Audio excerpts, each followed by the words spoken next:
गोविंद बोलो सच्चिदानंद भगवान की जय।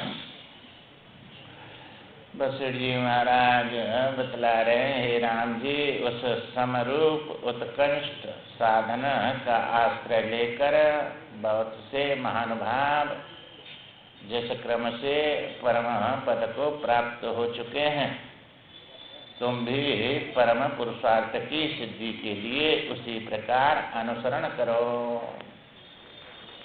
जिस मार्ग से महापुरुष चलते हैं उसी मार्ग पर चलकर अपने परम पद को प्राप्त कर ले। यदि गत्वान निवर्तन्ते, जहाँ पहुँचकर फिर ये संसार में जन्म मृत्यु के चक्र में जीव नहीं पड़ता है, उसमें ये सम का किया। अब विचार का और संतोष का, सत्संग का विशेष रूप से वर्णन करते हैं। चारों गुणों में से एक ही गुण के सेवन से सदगति का कथन करते हैं। समो विचार है, संतोष, चतुर्थ साधु संगमा। ये चार साधन जो हैं जीव का कल्याण करने वाले हैं, और एक में दूसरा अध्यस्त रहता है, इसलिए एक आ गया तो चारों आ जाते हैं। समता आ गई तो विचार आ जाएगा, विचार आ गया संतोष आ जाएगा, संतोष आ गया साधुओं का संग करेगा। कोई भी आ जाए, एक उसी में चारों सन्निध हो जाते, एक से दूसरे का जन्म हो जाता है अंदर।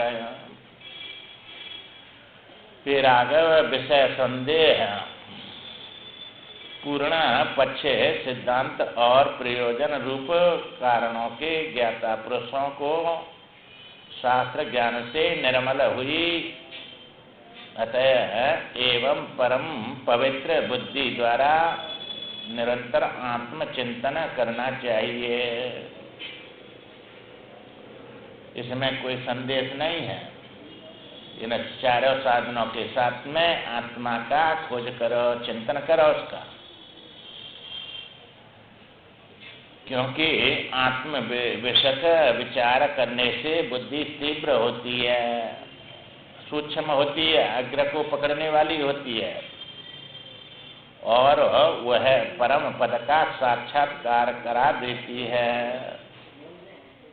साक्षात्कार परम पद का हो जाता है, और वो परम पद अपने अंदर है, बाहर नहीं है कहीं। तो वो सातवें आकाश में अपने अंदर है। और संसार रूपी महारोग के लिए विचार ही महा औषधि है, इससे बड़ी और कोई औषधि नहीं है। जो अनंत कामना रूपी पल्लवों से सुशोभित है, ऐसा आपत्ति रूपी बना विचार रूपी आरे से काट दिए जाने पर पुनः अंकुरित नहीं होता। ये कामना रूपी जो पल्लव हैं अपने अंदर अनेक प्रकार के ये उत्पन्न होते हैं। जब विचार रूपी आरा आता है तो फिर अंकुरित नहीं होते। ये विचार इनको काटने वाला बड़ा तीखा साधन है, काटने का हथियार। ऐसा आपत्ति रूपी बना विचार रूपी आरे से काट दिए जाने पर अंकुरित नहीं होता। लौकिक दुख से पार होने के लिए विद्वानों के पास विचार के अतिरिक्त दूसरा कोई उपाय नहीं है। ये लौकिक कामनाओं को लेकर और मैं मेरे को लेकर कितने दुख आते हैं, संयोग के, वियोग के, हानि के, लाभ के और जन्म के, मृत्यु के, ये सब जो है विचार से ही नष्ट होते हैं। जब कोई आपत्ति आ जाती है तो विचार वाले समझाने के लिए आते हैं उसके पास में, और उसको समझाते हैं, भाई धैर्य रखो, ये सब आने जाने वाले हैं, और ये तुम्हारे पास आया ऐसा अनेक सबके पास आते हैं, और सब इससे विचार से उबर जाते हैं, शांति मिलती है उनको। कोई वियोग हो गया तो कितने समझाने के लिए आते हैं, तब उसका धैर्य बनता है, नहीं तो आत्महत्या कर लेता है या फिर उसमें शोक में डूब जाता है। पर विचार से वो 2-4 दिन में फिर ऐसा कहीं ऐसा हो जाता है। तो लौकिक या व्यवहार में भी विचार बड़ा भारी जो है शांति देता है और परमार्थ को भी जो है सत्य को प्राप्त करा देता है। भगवान शंकराचार्य कहते हैं जो मुक्ति पाने वाले हैं उनको विवेक हो गया तो केवल श्रवण मात्र से ही मुक्ति हो जाती है। केवल सुन लियो, विवेक हो गया, उनके अंदर अंतःकरण शुद्ध हो गया, श्रवण से ही हो जाएगी। और एक ब्राह्मण हुए जो है मिश्र, और उन्होंने जो है कहा कि ये भामती लिखा है उन्होंने जो है ब्रह्मसूत्र पर है, उन्होंने कहा कि श्रवण के बाद में मनन करना पड़ता है तब मुक्ति होती है। तो मनन और विवेक ये कई बात है। मनन माने उसका विचार करना कि कौन सी वस्तु सत्य है, ये कह रहे हैं ये सत्य है कि हमारा मन देख रहा है और ये सब संसार दिख रहा है ये सत्य है। तो विचार के द्वारा ऊपर उठ जाता है सत्य में, असत्य को निवृत्त कर देता है। तो वो विचार और मनन एक ही बात है, विवेक और मनन एक ही बात है। श्रवण के बाद में मनन, फिर निधिध्यासन और फिर तत्कार तुमका शोधन, ये सब साधन ज्ञान के बतलाए, सब 8 साधन है ये। विवेक और वैराग्य, सत संपत्ति और मोक्ष की इच्छा, ये 4 साधन पहले हैं। और इनके बाद में श्रवण आता है, फिर मनन और फिर निधिध्यासन और फिर तत्कार तुमका शोधन, ये 8 साधन बतलाए ज्ञान के मोक्ष के। और 8 ही साधन परमात्मा की प्राप्ति में योग के हैं। तो यम नियम आसन प्राणायाम धारणा ध्यान समाधि, ये सब जो है उसके योग के साधन हैं 8, और 8 ही ज्ञान के साधन हैं। अब ज्ञान से मुक्ति मिलती है और योग से परमात्मा में स्वायोज्य माने क्रम मुक्ति मिलती है, दोनों मुक्त करने वाले हैं। इसलिए योग का साधन करो चाहे ज्ञान का करो, ज्ञान से मुक्ति सदा सदा के लिए दुख से छूट जाते हैं, उससे बड़ा कोई आनंद नहीं है। और योग से परमात्मा की प्राप्ति होती है। संसार में परमात्मा से बड़ा कोई आनंद नहीं है। वो आनंद सबको चाहिए। ये तो आत्मा का आनंद और परमात्मा का आनंद, 2 ही आनंद हैं। और तो उनके ये फुहारे हैं, ऐसे जल की फुहार बढ़ सकती हैं तो उनसे प्यास नहीं जाती है। तजे हरे राम भगते सुर सरिता आस करत वो सकण की, ये तो वो सकण है। संसार के सब सुख आनंद इनसे प्यास और बढ़ती है और उससे प्यास सब सदा सदा के लिए बुझ जाती है। अब प्यास नहीं है तो क्यों दौड़ेगा ये मृग तृष्णा के जल को। इन विषय भोगों से सबसे शांत अपने आनंद में डूब जाता है। और ऐसा आनंद न कोई संपत्ति से मिलता है न संतति से मिलता है, किसी कर्म से या किसी वस्तु की प्राप्ति से नहीं मिलता है। वो आनंद सत्संग से ही मिलता है। इसलिए सत्पुरुषों की बुद्धि विचार से अशुभ का परित्याग करके शुभ को प्राप्त हो जाती है। ये सत्संग करते हैं तो अशुभ का त्याग ऑटोमेटिक कर देगी बुद्धि और सत में स्थित हो जाती है। इसलिए जो है प्राप्त हो जाती है। बुद्धिमान के बल बुद्धि और सामर्थ्य कर्तव्य का ज्ञान क्रिया और उसका फल, ये सभी विचार से ही सफल होते हैं। बल विचार से आएगा, बुद्धि विचार से आएगी और उसमें सामर्थ्य सबको जीतने की, सब पर शासन करने की विचार से आएगी। और अपना कर्तव्य क्या है वो भी विचार से ही निर्णय करेगा। और ज्ञान और क्रिया उसका ये सब फल है, सब विचार के ये सब सफल हो जाते हैं। अतः जो उचित अनुचित के रहस्य को रहस्यों को घटने के लिए महान दीपक के समान हैं। घटाने के लिए जो उचित है कि अनुचित है, इनको विचार ही जो है अनुचित से निकाल के उचित में पहुंचा देता है। अभीष्ट की सिद्धि कराने वाला है। उत्कृष्ट विचार आश्रय लेकर संसार सागर से पार करना चाहिए। ये जो है विचार करना चाहिए, विचार नहीं करता है, क्योंकि विचार होता नहीं है, बुद्धि काम नहीं करती है, दूसरे तपों में लग जाता है। विचार सबसे श्रेष्ठ तप है, क्योंकि बुद्धि जब विचार नहीं कर पाती है तो दूसरे तपों में लग जाता है। विचार के समान तो कोई तप है ही नहीं दुनिया में, सबसे श्रेष्ठ तप है, पर विचार बुद्धि से होगा। अब बुद्धि उस निर्णय हमारे तत्व तक नहीं पहुंचती है, विचार नहीं कर पाती है, तो वो इस दूसरे तपस्या में लग जाता है। तो दूसरे तप में चुका भाई वो शुद्ध नहीं हुई है, इसलिए विचार नहीं कर पाती है, उसमें शक्ति नहीं है, पावर नहीं है। और दूसरे तप उसमें पावर भरते हैं फिर, और पावर भर के वो प्रकाश युक्त अपने तत्व को पहचान लेती है, उसमें पहुंच जाती है।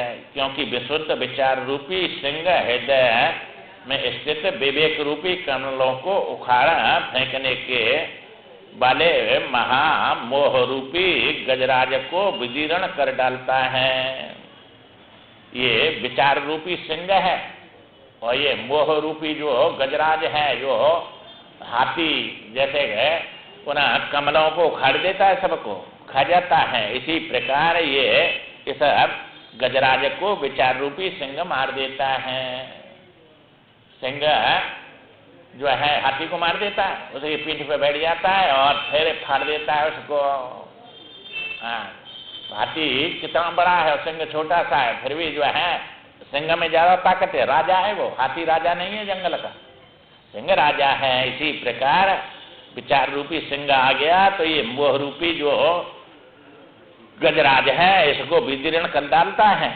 जो लोग विचार का अभ्युदय करने वाली बुद्धि द्वारा सबके साथ व्यवहार करते हैं, वे निश्चय ही अत्यंत श्रेष्ठ फलों की भागी हो जाते हैं। श्रेष्ठ फल मिलता है उनको, मुक्ति रूपी, क्योंकि मोक्ष सबसे बड़ा सब दुखों की निवृत्ति है वहाँ, और फल चाहते हैं दुख की निवृत्ति के लिए, आनंद के लिए, और उससे बड़ा कोई आनंद नहीं, उसकी प्राप्ति हो जाती है। सदविचार परायण मनुष्य अत्यंत विस्तृत महान आपत्तियों से भी युक्त मोह की परिस्थितियों में उसी प्रकार निमग्न नहीं होता जैसे सूर्य अंधकार में नहीं डूबते। सूर्य भगवान जो है अंधकार में नहीं डूबते हैं, अंधकार को नष्ट कर देते हैं, अंधकार सूर्य को नष्ट नहीं कर सकता। ऐसे ही विचार तुम्हारा जो है इस आपत्तियों को सबको नष्ट कर डालता है। जितनी आपत्ति आती है वो अविवेक से ही आती हैं, अविचार से आती हैं, अज्ञान से आती हैं। तो ज्ञान में सुख ही सुख है, अज्ञान में दुख ही दुख भर रहे हैं। इसलिए अज्ञान की निवृत्ति ज्ञान से होती है, और ज्ञान सत्शास्त्र और महापुरुषों के द्वारा सत्संग से ही प्राप्त होता है। इसलिए ज्ञान जो है, ये तो गीता में भगवान ने कहा है, बिना विचारे कर्म से शास्त्र का ज्ञान श्रेष्ठ होता है, और ज्ञान से भी ध्यान श्रेष्ठ होता है। ज्ञान पूर्वक ही ध्यान होगा, ज्ञान नहीं है तो ध्यान किसका करेंगे। और ज्ञान से भी जो है ध्यान श्रेष्ठ, ध्यान से भी सर्व कर्मों के फल का त्याग श्रेष्ठ होता है। त्याग अशांति निरंतरम, क्योंकि बिना जाने तुम कर्म करते हैं, पूजा करते हैं, पाठ करते हैं, भगवान पर जल चढ़ाते हैं, खूब करते हैं, सब बड़ा भारी जो है 2-2, 4-4 घंटा करते हैं, पर ज्ञान नहीं है तो उनका फल तो मिलता है। पर ज्ञान पूर्वक का वो कर्म जो है, उस कर्म से शास्त्र का ज्ञान श्रेष्ठ माना गया है। वह पूजा का फल भी मिलेगा ज्ञान से, और श्रेष्ठता और ज्यादा दोगुना चौगुना हो जाएगा। ये ज्ञान चाहिए, ज्ञान पूर्वक कर्म करना है। वही कर्म तुम्हारा अज्ञान में भावना से 1000 रुपया मिलेंगे, और इससे ज्ञान पूर्वक लाख रुपया मिलेंगे, तो कितना बढ़ गया उसका। हाँ, कितना फल और कर्म इतना ही है। और फल इतना बढ़ जाता है, ज्ञान पूर्वक करेंगे तो वो उस समय तत्व को जान कर, अब शिव जी है उसमें भावना है तुम्हारी शिव जी की, और देखने में पत्थर है पर भावना फल देती है। और जब देखेंगे कि पत्थर नाम की तो कोई वस्तु है ही नहीं, शिव ही शिव है, अब पत्थर नहीं है, शिव है, वो ज्ञान से प्राप्त दिखेगा। तो ज्ञान के, शास्त्र के ज्ञान से उसमें जो है तत्व का दर्शन होगा। तो फिर जो है जड़ से चेतन पर तुम्हारा ज्ञान फल देने वाला बन जाएगा। तो ज्ञान पूर्वक का कर्म जो है वो बहुत फल देने वाला होता है। और ज्ञान से फिर अब पत्थर है छोड़ के ध्यान करेंगे वह तत्व का, क्योंकि पत्थर तो वहां दिखेगा ही नहीं, फिर वो तत्व ही तत्व दिखेगा, और तत्व में ध्यान में तत्व आएगा। तो वो कर्म से भी ऊपर, ज्ञान से भी ऊपर उठा दिया, तत्व में स्थित हो गए। अब तत्व में स्थित हो गए तो तुम्हारा जो है कोई फल नहीं चाहिए, क्योंकि भूखे को फल चाहिए, वहां तो कुछ सब भूख मिट जाती है, वहां तो ऐसे तत्व में आनंद में डूब जाता है, दूसरा कुछ चाहिए ही नहीं उसको। त्यागा शांति निरंतरम, उसको निरंतर शांति की प्राप्ति हो जाती है, वही मेरा स्वरूप है। अब कहाँ पहुंचा दिया ज्ञान ने? कर्म से, शास्त्र के ज्ञान से, ध्यान में ध्यान से, और सर्व कर्मों के फल में कर्म का त्याग नहीं करता है, फल का त्याग, क्योंकि फल ही ये दुख देता है, फल ही अशांति पैदा करता है, उसको फल चाहिए नहीं, फल तो भूखे को चाहिए। अब वो तो ऐसा फल है, वो अपना स्वरूप है, अपने से अलग नहीं है। तो आनंद सतचित आनंद स्वरूप है, जागता नहीं है, इसलिए असत जड़ और ये दुख में पड़ा हुआ है। तो ऐसे उसकी प्राप्ति ज्ञान करा देता है। जैसे सूर्य अंधकार में नहीं डूबता, इसी प्रकार वो इस आपत्तियों में नहीं डूबता फिर संसार की जो क्षण क्षण में और एक एक उस समय जो है दुख दे रही है, इसको रुला रही है, भगा रही है चारों तरफ। तो इसलिए जो है जितने क्रूर कर्म, निषिद्धाचरण और कुत्सित मानसिक कष्ट हैं, वे सभी विचारहीनता से ही अभिभूत होते हैं। जिनके अंदर विचार नहीं है, विचार की हीनता है, मैं ये सब कष्ट आते हैं वस्तु जो है। और जिनके पास में विचार है, माँ कोई क्रूर कर्म नहीं करता है और निषिद्ध कर्म कोई करता नहीं है, और मानसिक कष्ट उसको किसी प्रकार का नहीं होता है, सब कष्टों से पार हो जाता है। जैसा अधिकारी पुरुष का मन आकाशी परवशता से रहता, आशा की जो है परवशता से रहते हैं, विचार युक्त है, वह पूर्ण चंद्रमा की भांति अपने आत्मा में परमानंद का अनुभव करता है। जैसे चंद्रमा रात में बड़ा जो है प्रकाश करता है, शोभा पाता है, ऐसे ही वो जो है संसार में रहते हुए भी और अपने आत्मा परमानंद में स्थित हो जाता है, उसी का अनुभव करता है। एक क्षण के लिए भी उससे अलग नहीं होता है, फिर उस आनंद में डूबता रहता है। जब मन में विवेक शीलता का उदय होता है, तब वह सारे विघ्नों को शीतल एवं सुशोभित करने वाली चंद्रमा की चांदनी की भांति सबको अत्यंत शीतल और अलंकृत कर देती है। वो विचार रूपी चांदनी जैसे कि अंदर आ गई, बस वो जो है अपने उस चांदनी में ज्ञान में शोभित होता है, दूसरों को भी कर देता है। क्योंकि जो जानेगा वही तो बताएगा, जो जानता नहीं वो कहाँ से बताएगा। जो अपना शीतल है वही तो दूसरे को शीतल करेगा। जो आप तप रहा है वो दूसरे को कैसे शीतल करेगा। गंगा जी शीतल है तब तो डुबकी लगाने से ठंडे हो जाते हैं, और ठंडक में जो है शांति है और पिघलता है, उसमें गर्मी में पिघलता है, अशांति है, चलता है, दौड़ता है, और माँ गट्ठा हो जाता है तो घन हो जाता है। घन में दूसरी वस्तु प्रवेश नहीं करती है, और पिघले हुए में दूसरी वस्तु समाती है। इसलिए अंतःकरण पिघला हुआ है, इसलिए उस समय दुख समा जाता है। परंतु जब विवेक रूपी उस परमात्मा आत्मा को प्राप्त कर लेता है तो शीतल बर्फ के समान जो है वो दूसरी वस्तु कोई उसमें प्रवेश नहीं कर सकती, घन हो जाता है। कोले में वस्तु दूसरी रखी जाएगी, घन में थोड़ी आएगी कोई। तो सत चित आनंद घन है परमात्मा, इसलिए दूसरा नहीं है उसमें कोई। और ये संसार सब पोला है, इसमें सब भरे हुए हैं दुख और अशांति सब। इसलिए जगत के सारे पदार्थ तभी तक सत्य प्रतीत हो रहे हैं, रमणीय लगते हैं जब तक विचार नहीं किया जाता। ये जो अच्छे लगते हैं, ये मिल जाए तो मैं बड़ा सुखी हो जाऊंगा, ये जब तक अच्छे लग रहे हैं जब तक विचार नहीं है, अविवेक थे। और वस्तुतः उनका कोई अस्तित्व नहीं है। अब इनका कोई, अब सपन में तुमने कोई राजगद्दी मिल गई और कोई समझ आवे भाई इसका अस्तित्व ही नहीं है, तो काय को फूल रहा है इसमें बैठ के और अपने को सुखी मान रहा है, ये तो आंख खुलते ही सब भस्म हो जाएगा। इसलिए ये कोई लाभ नहीं है तुम्हारा जो है, ये तो स्वप्न निद्रा से तुमको ऐसा सुख दिख रहा है, और जग जाएंगे तो विचार में वो स्वप्न का कोई सुख रहेगा नहीं। इसलिए जब तक वो जो है सुख रूप दिख रहा है, जब तक विचार रूपी विवेक नहीं हुआ, विचार करने पर वे नष्ट हो जाते हैं सब जो रमणीय लग रहे हैं। ये सम स्वरूप आनंद में अच्छा अनंत और अनन्याधीन है। अब ये जो विचार, ये जो आनंद प्राप्त होता है वो अन्य के अधीन नहीं है।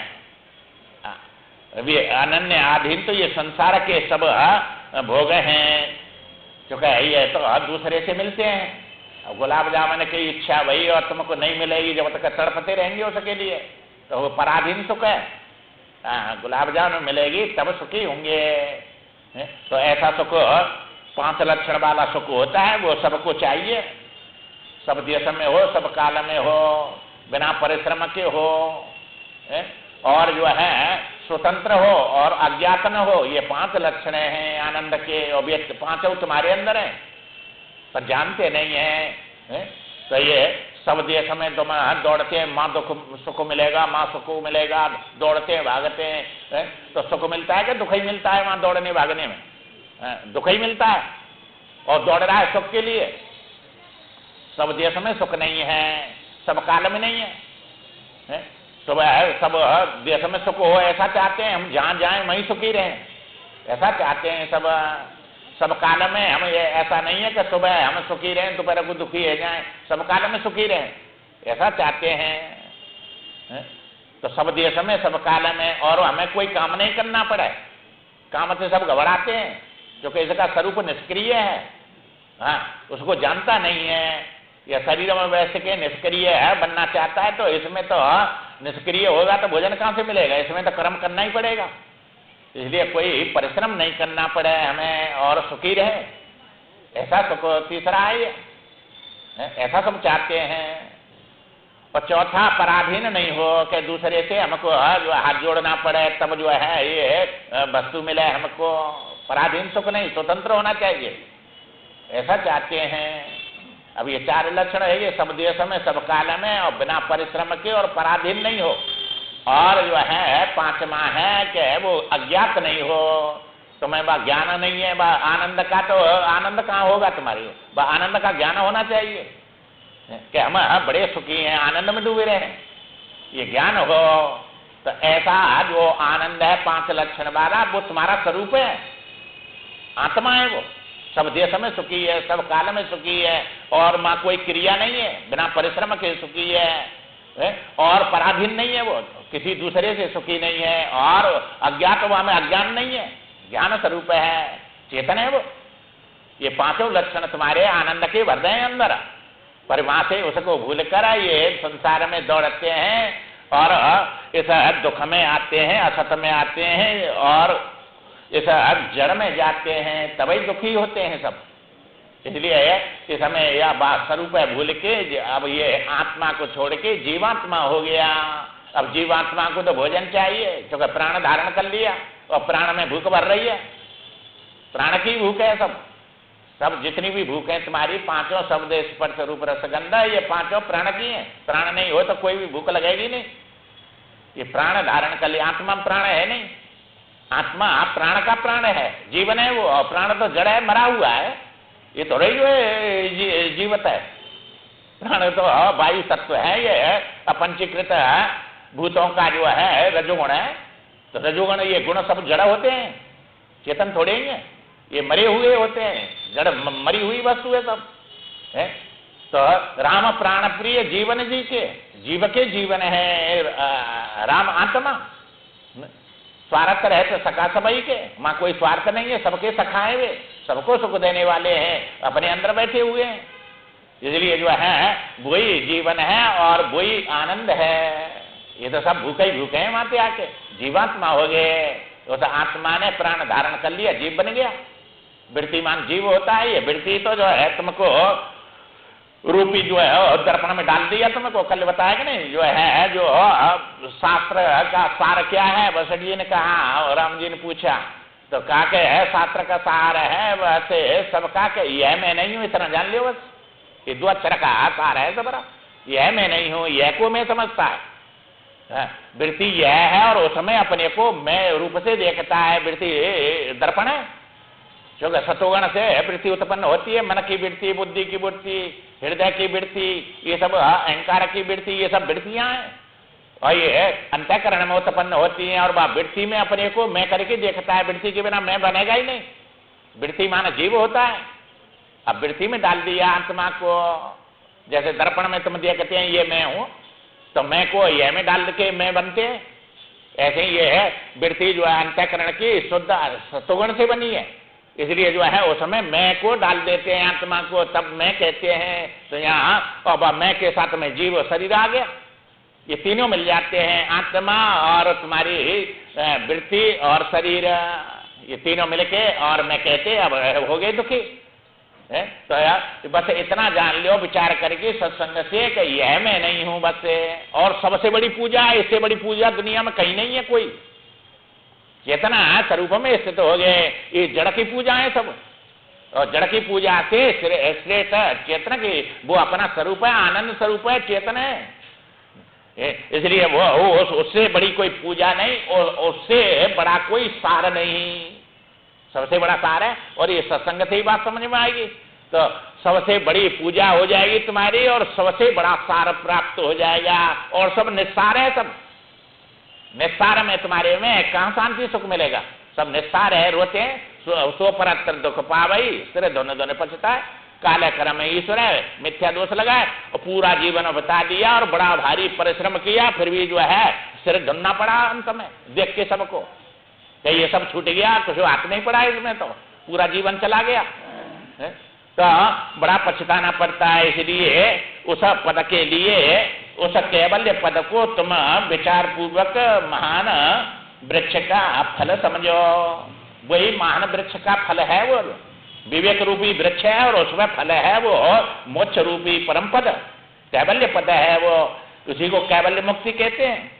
एक क्रम मुक्ति भक्ति से होगी और ये जानने से होगी, आत्मा को जान लिया तो कैवल्य मुक्ति प्राप्त हो गई। ऐसा दो मुक्ति बोलते हैं, बस आत्मा ही है आनंद स्वरूप और सब उससे अलग होके छाया है, दुख रूप है। फल समझो, जो चित्त में स्थित होकर उत्तम फल अचल सिद्धि प्राप्त करने वाली उस आत्म विचार रूपी महोषधि से युक्त श्रेष्ठ पुरुष न तो आपत्ति की आकांक्षा करता है, अप्राप्ति की आकांक्षा नहीं करता है कि ये हमको अप्राप्त है वो मिल जाए है, चूंकि वो आत्मा विचार रूपी औषधि प्राप्त हो गई तो उससे युक्त हो गया है, न करता है और न प्राप्त का परित्याग करता है। वो छोड़ के भाग के ठुकराता नहीं है किसी को, जो प्राप्त हुआ है हमारे कर्म से हुआ है उनको सबको भोगता है। जब आतंकी सब जो है भगवान उनको दे रहा है, सब सुख अपने भक्त को नहीं देंगे। और ये तो उसका स्वरूप ही आनंद, वो आनंद अलग है और ये भी विषय के आनंद सब मिलते हैं उसको। ऐसा नहीं है कि वो ज्ञानी फिर जो है अब ज्ञान में वहां में आनंद में रहे तो ठीक है, न रहे तो विष्णु के समान शिव के समान वो उन पदों पर प्राप्त होता है। और वहां ज्ञानी रहता है, अज्ञानी कभी बनता नहीं है। संसार भी चाहिए तो उस स्थिति पर उस पद पर बैठ के भोगो इनको, वो पद मिलेगा। ऐसा नहीं कि वहां कुछ रहता नहीं है जो है, फिर उनमें अज्ञान नहीं आएगा। ये तो अज्ञान आ गया और इसमें पड़े हैं, इसलिए इसमें दुखी हो रहे हैं। वो प्राप्त हो गया तो उस पद पर वो अपने स्वरूप में रहता हुआ भी यदगत्वा न निवर्तन्ते, वहां से नीचे उतरता नहीं है और फिर सब रमण करता है। वो जो है सब प्रकार के भोग भोगता है। इसलिए जो है ये संसार के विषय भी सब उसको मिलते हैं, इनको ठुकराता नहीं है। और जो अप्राप्त है कि उनकी इच्छा नहीं करता है कि वो मिल जाए हमको, क्योंकि भूख तो समाप्त हो गई और मिल रहा है मां जीव रूप से। ये जो है व्यवहारिक है, इसमें जो है मेरा कोई भोग है ही नहीं। ये सब भोक्ता भोग ये व्यवहारिक हैं। ऐसा जो है वो उसमें स्थित हो जाता है। विचारशील पुरुष गई हुई वस्तु की उपेक्षा कर देता है।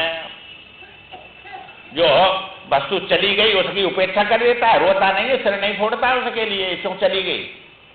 जाए तो जा, आइए तो आ और रहे तो रहे, बस ऐसा बन जाता है। दर्पण के समान है न।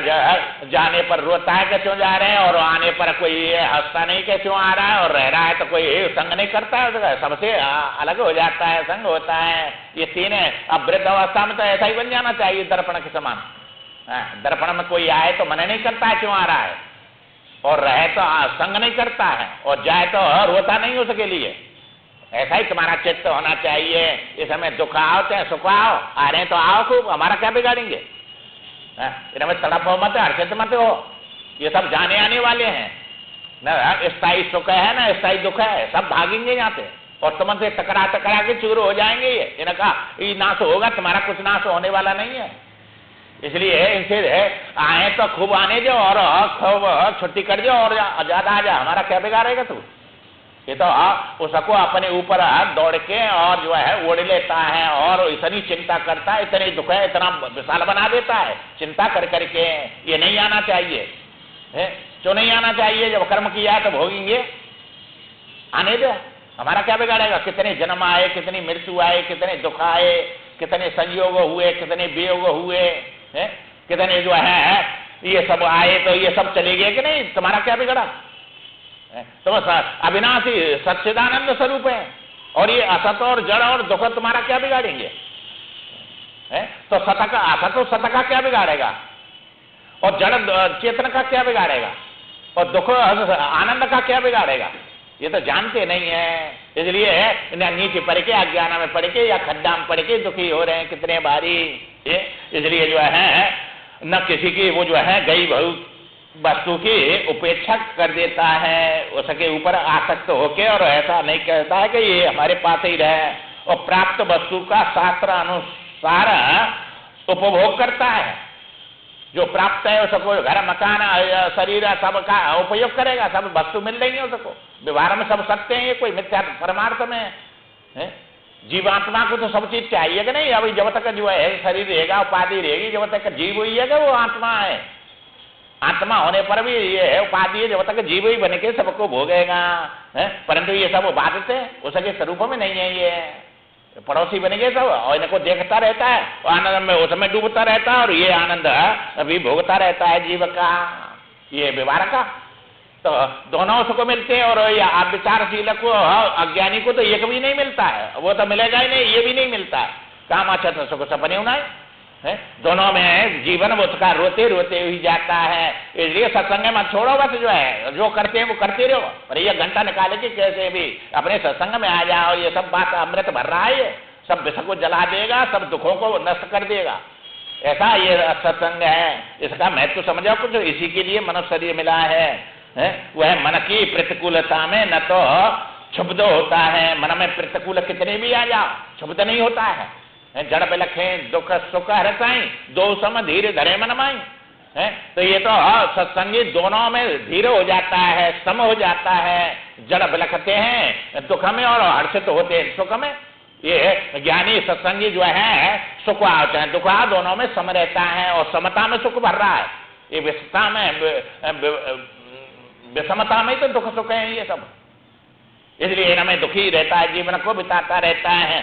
समता है तो समता आ गई उसके अंदर, न क्षुब्ध होता है न हर्षित होता है, और न अनुकूलता में प्रसन्न ही उस समय जल से परिपूर्ण सागर की तरह उसकी शोभा होती है?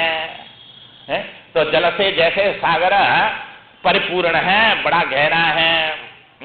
सुखी मीन जा जेल निरागादा जेमे हरे शरण न एक वादा है। सुखी मीन जा निरागादा, अगाध नीर में जो है कैसी सुखी रहे, वहां जल पहुंचता ही नहीं है, कहां से बंधन में आएगी वह?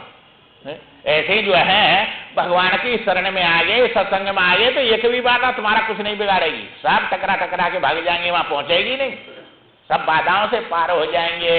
इसलिए ऐसा जो परिपूर्ण सागर की तरह शोभा पाता है वो। इस प्रकार जिन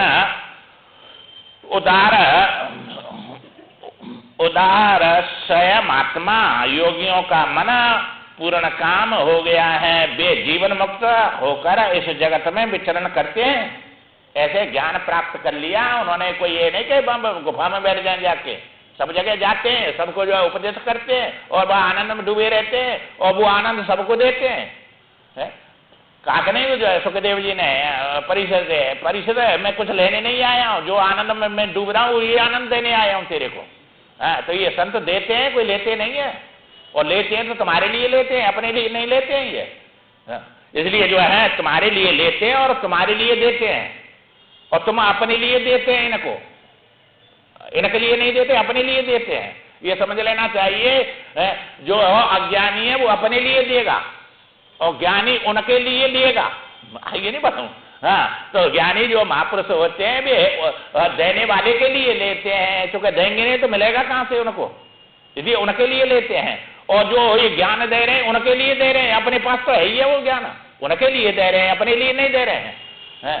तो संत दूसरों के लिए देते हैं और दूसरों के लिए ही लेते हैं। उनका देना लेना परोपकार वचन मन काया, संत स्वभाव सहज कराया। तो ये संत बेटा सरिता गिर धरनी परहित हेतु सबन की करनी, ये सब शास्त्र श्रुतियां बोल नहीं है। ऐसे महापुरुष जो है वे सब पर उपकार के लिए सब क्रिया होती है उनकी, विचरण करते हैं, जीवन में जगत में विचरण करते हैं। बुद्धिमान पुरुषों को आपत्ति काल में भी मैं कौन हूं, यह संसार किसका है, यूं उसके प्रतिकार के लिए प्रयत्न पूर्वक विचार करना चाहिए। ये सम के बाद हम विचार का ये चल रहा है कि विचार करना चाहिए मैं कौन हूं। मैं और यह दो ही तो चीजें हैं। तो यह शरीर को मैं कहते हैं कि मेरा कहते हैं, मेरा है कि मैं है, ये विचार करो। क्योंकि जो मेरा है वो तुमसे अलग होता है, मैं तुम्हारा स्वरूप होता है। तो किसी भी या कहीं भी उंगलियां रखेंगे या पैर पर रखेंगे, क्या कहेंगे, मैं पैर हूं कि मेरा पैर है कहेंगे, मेरा हाथ है, मेरा कान है, मेरी आंख है, मेरा सब, मेरा पेट है, कहीं भी रखो मेरा कहेंगे, मैं थोड़ी कहेंगे किसी से। जब मेरा कहा तो मेरी माला, तो मेरी माला मेरे से अलग है कि मैं हूं माला, मेरा मकान, मेरा घर, मेरा शरीर सब मेरे अलग हो गया। तो ये विचार से अलग हुआ कि वैसे तो मैं हूं ये कह रहे हैं। अब विचार से मेरा कहेंगे तो मेरी वस्तु जो है वो मैं से अलग होती है। तो इसमें कोई भी वस्तु, मेरा प्राण जो है, मेरा बुद्धि, मेरी मना, मेरी इंद्रियां, मेरा ये सब शरीर मेरा मेरा कर रहे हैं सबको। तो मेरा जो है सब सूक्ष्म शरीर अलग हो गया और मेरा अज्ञान है, मुंह में अज्ञान है तो अज्ञान भी तुमसे दूर हो गया। इसलिए तुम जो है अब सबको जानने वाले हैं कि जानने में आने वाले हैं। तो अब विचार के द्वारा जो मैं का नाश मेरा नहीं बनता है उसको मैं समझो, ये शरीर भी मेरा बनता है, इसमें जीव भी मेरा है, क्योंकि जीव भी मेरे को दिखता है दुखी सुखी, पर मैं कभी दुखी सुखी चुका होने वाला बदलता है और दुखी सुखी को देखने वाला कभी बदलता नहीं है। जो बदलता नहीं वो सत्य है। तो तुमने इसको दुखी सुखी देखा और तुम ही दुखी सुखी हुए, तो मैं रूप से दुखी सुखी हो गए इसमें। तो मैं के साथ में अहंकार आ गया, परिचिन्न बन गया, देश में कालम वस्तु में आ गया और ये दुखी सुखी हुआ। और तुम जो है अपनी मेहमा में से इसको देख रहे हैं, तो देखने वाले हैं तुम के ये दुखी सुखी देखने वाले हैं। अब देखने वाले को कौन देखेगा? ये तो देखने वाला जड़ होता है, देखने वाला चेतन होता है, तो जड़ चेतन को कैसे देखेगा? चेतन जड़ को देखता है। तो ये बदल गया कि नहीं सब जो है? अब मैं आत्मा पाया कि ये जीवात्मा पाया? ये सत्संग से ज्ञान हो गया। बड़े भाग्य पाइए सत्संगा, बिना प्रयास होए भवभंगा। अब ये विचार से बड़े भाग्यशाली को सत्संग मिल गया कि नहीं? आत्मा निकला अंत में, वो मैं ही हूं कि कोई और है मेरे से अलग? ये आत्मा मिल गया, भाग्यशाली को मिला। अब इसमें कोई संदेश नहीं। अब इसको समझ आना आता है क्या? नहीं आता है। वैसे जो है बस वहां ना कोई देश है, ना काल है, ना कोई भूख है, ना प्यास है, ना जन्म है, ना मृत्यु है, सबसे पार हो गए कि नहीं? ऐसा श्रेष्ठ ज्ञान, ऐसी श्रेष्ठ मुक्ति कहां मिलेगी तुमको? इसलिए अब ये विचार करके, अब ये तो कह रहे हैं कि प्रयत्न पूर्वक विचार करो, विचार करना चाहिए कि ये संसार कहां से आ गया और मैं कौन हूं? मेरे का विचार करो, मैं क्या हूं? मैं मरूंगा तो क्या मरूंगा? मैं कहां से आया, कहां जाऊंगा? ये सब विचार करने हैं। ये कैसे मैं उत्पन्न हुआ? तो ये सब जो है विचार ये सब आते हैं। अब नहीं तो अगले जन्म में आएंगे। ये हम जो बताते हैं ना, छोटे से थे जब ऐसे विचार अपने आप अंदर से निकलते, मैं कौन हूं, मैं क्या मरूंगा, या पृथ्वी से आगे क्या है, या आगे सागर है, सागर से आगे फिर कछु नहीं, तो वो कछु नहीं कहां तक है? ये विचार अपने आप निकलते हैं। कोई समझा रहा नहीं है तो भी वह बैठे बैठे अपने आप निकलते क्या है? तो अंतिम वस्तु क्या है? तो इसमें ढूंढने से कहीं मिलेगा अंत इसका? देश का अंत देश में मिलेगा कहीं? काल का अंत काल में मिलेगा? वस्तु का अंत वस्तु में मिलेगा कहीं? और जब ये शास्त्र पढ़े तो अंत अपने में निकला सबका के इनमें निकला? अपने में निकला। और वो अपना आपा तो ऐसा है कि कभी न तो जन्म लेता है न मरता है। तब अपना आपा जो है वो मैं है, तो वो उस मैं को खोज लिया। तो बड़े सत्संगी को वो मिलता है। बड़े बिना ही प्रयास हो भवभंगा, भव का सागर का सबका बाद हो गया, भंग हो गया, नष्ट हो गया। न काल रहा, न देश रहा, न वस्तु रही।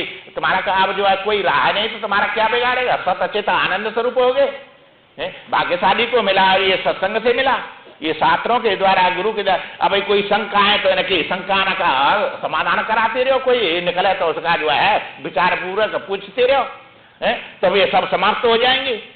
इसलिए जो है इसके समान तो दुनिया में कोई दूसरा लाभ है ही नहीं। जो हो सके प्रतिकार के लिए प्रयत्न पूर्वक विचार करना चाहिए। जैसे रात्रि में भूतल पर पदार्थों का ज्ञान दीपक से होता है। अब रात में कोई जो है क्या वस्तु कहाँ रखी है तो टॉर्च जलाएंगे, लाइट जलाएंगे, दीपक लेंगे, तभी ज्ञान होगा उसका। उसी प्रकार आत्मा स्वरूप में स्थित प्राप्त करने के लिए वेद शास्त्रों के द्वारा सिद्धांतों की स्थितियों का निर्णय विचार पूर्वक होता है, विचार द्वारा होता है। ये शास्त्रों के द्वारा विचार करेंगे गुरु के द्वारा, तो सत्य वस्तु क्या है, असत्य क्या है, इसका विचार सत्संग से ही होगा। बिना सत्संग विवेक न होई, राम कृपा बिना सुलभ न सोई। तो सत्य सत्य वस्तु को शास्त्र बताते हैं, अज्ञेय को जो है शास्त्र बताते हैं, जिसको किसी इंद्रिय से, किसी अंतःकरण से नहीं जिसको जान सके, उस तत्व को बताते हैं। इसलिए वो तत्व अपना आत्मा है, निर्विषय है। वो निर्विषय माने जो सबके पीछे रहकर सबको देखे, उसको निर्विषय कहते हैं। निर्विषय हुआ नहीं है कि वो विषय नहीं बनता है, वहां तो अभाव करके डाल दिया तुमने, उसका नाम निर्विषय नहीं होता है। सब विषयों को जो देखता है और सब विषय उसको न देख सके, उसका नाम निर्विषय होता है। तुम सबको देखते हैं, सब तुमको थोड़े देखेगा। सब माने मुर्दा, मुर्दा तुमको देखेगा कि तुम मुर्दे को देखते हैं? तुम जड़ को देखते हैं कि जड़ तुमको देखेगा? तो ये हम निर्विषय, किसी के विषय नहीं बनते हैं, सबको विषय बनाते हैं। उसका नाम है आत्मा ज्ञान। वो निर्विषय तत्व है, अपना स्वरूप है वो। तो वो निर्विषय है, माने सबको, सब उसको नहीं देख सकते, सबको वो देखता है, इसलिए निर्विषय है।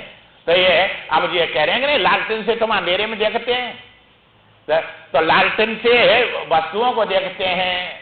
और लालटेन किससे दिख रही है? आंख से। तो आंख लालटेने देख रही है कि लालटेने आंख को देख रही है? आंख लालटेन को देख रही है और लालटेन से वस्तु को देख रही है। तो इसी प्रकार तुम्हारी ये सब इंद्रियां लालटेन है, ये मन बुद्धि सब लालटेन है तुम्हारी, ये जीव आदि सब लालटेन है तुम्हारी। और ये सती आत्मा लालटेन से सब देखता है। यह संसार में सबको प्रकाश से तो देखेगा। अब ये आंख नहीं हो तो माया का ज्ञान कैसे होगा? तो आंख थोड़ी माया का देख रही है। मन है आंख के पीछे, मन के पीछे बुद्धि है, बुद्धि के पीछे जीव है, जीव के पीछे आत्मा है। तो आत्मा ही चेतन है कि ये जीव और मन और बुद्धि और आंखें ये सब चेतन है? चेतन जान रहा है कि ये आंखें और मन बुद्धि जान रही है? ये चश्मा जान रहा है या शब्द को के आंख जान रही है? और आंख जान रही है कि वो मन जान रहा है? मन जान रहा है कि बुद्धि जान रही है? बुद्धि जान रही है कि जीव जान रहा है? और जीव जान रहा है कि आत्मा जान रहा है? जानने वाला चेतन होता है, ये सब जड़ा हो गए। तो ये तो साधन है तुम्हारे लिए वस्तु को देखने के। जब वो देखेगा तो यहाँ ज्ञाता बन के ज्ञान से ज्ञेय को देखेगा, तो ये उपाधि आएंगी तभी तो देखने वाला बनेगा वो। पर देखेगा वही, और उसके पास कोई उपाधि नहीं है। तो जैसे है सुने में न काना, ये मोबाइल में तुम्हारा बम्बई से आ रहा है और शब्द आ रहा है, उसको कान पर लगा लिया। अब बम्बई से शब्द को जो है कनेक्शन मोबाइल पर पहुंचाया, कनेक्शन जुड़ा हुआ है। तो वो मोबाइल ने सुना कि कान ने सुना, और कान ने वो शब्द को आत्मा तक पहुंचा दिया। तो वो शब्द आत्मा चेतन ने सुना कि कान ने सुना? चेतन ने सुना। आइए, चेतना पर दूसरा कान है कोई? बिना कान के सुना कि कान से सुना? बिना कान के सुना। आइए रे, चेतना के पास कान नहीं है। ऐसे ही सब इंद्रियों पर लगा ले, उसको जो है चेतना ही सब काम करेगा, चेतन कुछ भी नहीं करता है। ये सब साधन है उसके, ये तो सब जड़ है। तो ये जड़ थोड़े जो है जानेंगे, वो जानने वाला चेतन है और देखने वाला चेतन है। क्योंकि देखने की सामर्थ्य, जानने की सामर्थ्य उस चेतन में, ये जड़ना में थोड़ी है। तो उसी को जानता है, देखता है इसलिए दृष्टा कहते हैं, और वो जानता है इसलिए साक्षी कहते हैं। अब वो साक्षी और दृष्टा तो उपाधि लेके ही बनेगा, बिना उपाधि के वो साक्षी दृष्टा बनेगा नहीं। इसलिए ये उपाधि सब रहेंगी तो भी वो ज्यों का त्यों है, और उपाधि कोई न हो तो भी ज्यों का त्यों है। इसलिए किससे किसको देखेगा? उपाधि छोड़ दी है तो आत्मा, उपाधि ले लिया तो जीवात्मा। तो वो तुम्हारा स्वरूप है। अब एक के दो बनने हैं कि नहीं? वो आत्मा ही जीव रूप में और ये शरीर रूप संसार में फंसा हुआ है कि नहीं? बिना विचार के किसी के दुख में पड़ा हुआ है। इसलिए इससे निकलने का ये विचार ये है। तो विचार द्वारा होता है ये उसका जो है निर्णय। सिद्धांतों का विचार रूपी सुंदर नेत्र अंधकार में नष्ट नहीं होता। जो सुंदर नेत्र है वो अंधकार में नष्ट नहीं होता है। अज्ञान में विचार से ही अज्ञान की निवृत्ति होती है, अज्ञान से की निवृत्ति थोड़ी होगी। भाई ज्ञान से अज्ञान दिखता है कि अज्ञान से ज्ञान दिखेगा? अंधकार से प्रकाश दिखता है कि प्रकाश से अंधकार दिखता है? अंधकार भी प्रकाश है, वो प्रकाश में ही दिखेगा। तुम्हारे प्रकाश न हो तो अंधकार कहां से देखे लेंगे? इसलिए अंधकार को भी देखने के लिए प्रकाश चाहिए। तो चेतन ही देखेगा कि नहीं? जड़ थोड़ी जड़ को देखता है, चेतन जड़ को देखता है। तो ये अंधकार भी जड़ हो गया कि नहीं? इसको भी देखता है, भाव और अभाव। तो अभाव भी जो है वो विषय बनता है, भाव भी विषय बनता है। और इनको देखने वाला जो है, इनके पीछे है जो आत्मा है वो भाव अभाव नहीं है, भाव और अभाव को देखने वाला है। तो देखने वाला जो है वो पीछे रहता है और दिखने वाले आगे रहते हैं। इसलिए जो है या जीव के पीछे चेतन आत्मा है और जीव के आगे संसार है सब है। इसलिए इससे निकल के और उसमें अपने विचार करके स्वरूप में जाओ। उग्र तेज सूर्य आदि की ओर देखने पर भी उसकी ज्योति प्रतिहत नहीं होती। अब जो है वो आत्मा की ज्योति सूर्य की तरफ, ये आंखें की ज्योति नष्ट हो जाए पर आत्मा की नहीं होगी। ऐसी ज्योति है वो जो है अपनी वो नष्ट नहीं होती। देखने पर भी ज्योति प्रतिहत नहीं होती। और वह व्यवधान युक्त पदार्थों को भी देख लेता है, जिसमें जो नहीं दिखने वाले हैं उनको भी सबको देख लेता है। इसलिए यह है विचार चमत्कृत परमात्मा रूपी आदरणीय और परमानंद की प्राप्ति कराने वाला है। ऐसा ये साधन है, इससे उस वस्तु की प्राप्ति होती है और उसमें प्राप्त करके और ये सदा सदा के लिए इस संसार के दुख से पार हो जाता है। एकमात्र साधन है वही विचार ही। एक क्षण के लिए भी उसका परित्याग नहीं करना चाहिए, हर समय विचार करना चाहिए। ये वस्तु क्या है, इससे लाभ होगा क्या हानि होगी, हमारे अनुकूल है कि प्रतिकूल है? जैसे पक जाने के कारण मधुर रस से परिपूर्ण आम का फल सबके लिए रुचिकर होता है, उसी प्रकार उत्तम विचार से युक्त पुरुष सामान्य जनों को की तो बात ही क्या है, महापुरुषों के लिए भी आदरणीय हो जाता है। जो विचारशील पुरुष है वो सामान्य तो आदर करते ही, पर विचारशील भी उसका आदर करते हैं। सब में जो है श्रेष्ठ हो जाता है। विचार द्वारा जिनकी बुद्धि विशुद्ध हो गई है और विचार से ही जिन्हें ज्ञान मार्ग में जाने की युक्ति ज्ञात है, वे मनुष्य नाना प्रकार के दुख रूप गड्ढों में बार बार नहीं गिरते। विचारशील जो पुरुष है वो संसार में तो ये नाना प्रकार के दुख रूपी गड्ढा आएंगे, उसमें फिर नहीं कूदते हैं, वे सबसे अलग रहते हैं, सबको देख लेते, नहीं गिरते, अर्थात आवागमन में से मुक्त हो जाते हैं। न वे संसार में उछलते हैं ना डूबते हैं, क्योंकि संसार सागर है, फिर वो आवागमन जन्म मृत्यु से पार हो जाते हैं। सैकड़ों अनर्थों की संयोग में जिसका शरीर जर्जर हो गया है तथा जो रोगग्रस्त है वह वैसा सुंदर रोदन नहीं करता। ये संसारी लोग कितना रोदन करते हैं, न बात न पे इतने दुखी हो जाते हैं, एक एक क्षण उनका जो है कितने कल्प के समान बीतता है, ऐसे दुखों में पड़ जाते हैं। ऐसे दुखों में वो नहीं पड़ता है, दुख में तो भी जो है दुखों को दुख मानता ही नहीं है, इसलिए वो जो है चूंकि अब माने चाहे नहीं माने वो तो आत्मा है, और ये दुख जिस समय हो रहे हैं वे सब दुख तो होगा ज्ञानी को, पर दुखी नहीं होता है, क्योंकि तम विद्या दुख संयोग वियोग योग संगीतम, क्या जैसे कमल पानी में रहता है पर पानी का संग नहीं करता है, ऐसे ही वो दुख रूपी संसार में रहेगा पर दुखी नहीं होगा।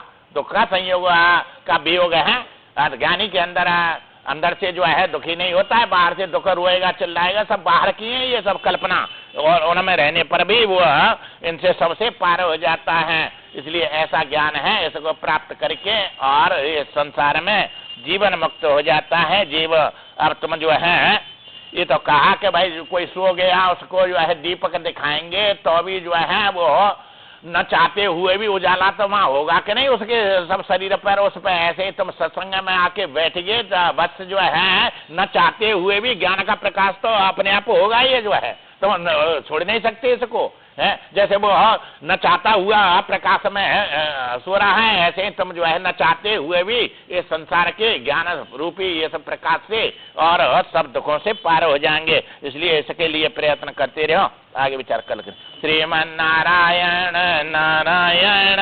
नारायण श्रीमन